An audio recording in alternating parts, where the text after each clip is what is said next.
folks, it's Matt Hayson here with another deep dive into the Sydney property market and importantly what's happening behind the headlines. Let's start with interest rates because it remains the hot topic and it's certainly what's driving the mood of the market, and we've got the highly anticipated RBA board meeting next week. Now what we are learning is business confidence is starting to lift, but only just. It's still sitting well below the long-term averages, which tells us that while sentiment is improving, no one is celebrating just yet. Now some corners of the market are calling for a bold 50 basis point rate cut when the RBA do meet next week to ease pressure fast, but a cautious Michelle Bullock will almost certainly take the safer path, being a more measured 25-point cut. Now, it makes sense, just enough support to households and businesses without throwing fuel on the modestly rising property prices, which no doubt the RBA will be watching very closely. But here's the real insight. Now, we've spoken about this before. One further cut won't do the job. We'll need a sequence of cuts before there's any real movement in Sydney property value. So if you're expecting a spike, that's not where we are right now. This is a steady, step-by-step recovery. And we're seeing such conditions play out across the Sydney auction market. When we look at last week, the clearance rate crept up, but it's still sitting at 46.1%. So it's a move in the right direction,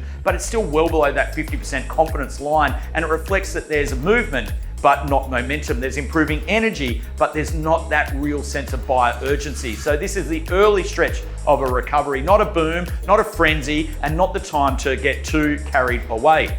So what we're also seeing is there's good buyer activity, but there's also caution from buyers, sellers, and of course the RBA as well. So on the ground, we're seeing that reflected very clearly across our covered regions. We're seeing those well-finished turnkey homes are attracting attention. Buyers, they are showing up, but they're also showing up with their calculators. They're very price sensitive, well-informed, and remaining quite selective. So the demand for us is real, but it's also very disciplined. So if your property is sharp, it's presented well, it's priced realistically, you're certainly in play. If it's not, it's continuing to sit around longer on the market. So right now, strategy matters more than ever. This is not a time to wing it, it's a time to plan, position, and engage with precision. So in a nutshell, what does all of this mean? Well, for us, it means that we're heading in the right direction for the property market. It's important to see that the broader economy is showing early signs of improving life. Rates, they're likely to ease. How far they ease remains to be seen, but we are seeing those glimmers of confidence returning for the buyer pool. But for us, it feels like it's going to be the long game, and those who stay ahead of it are going to have the best outcomes, whether or not they're buying and selling.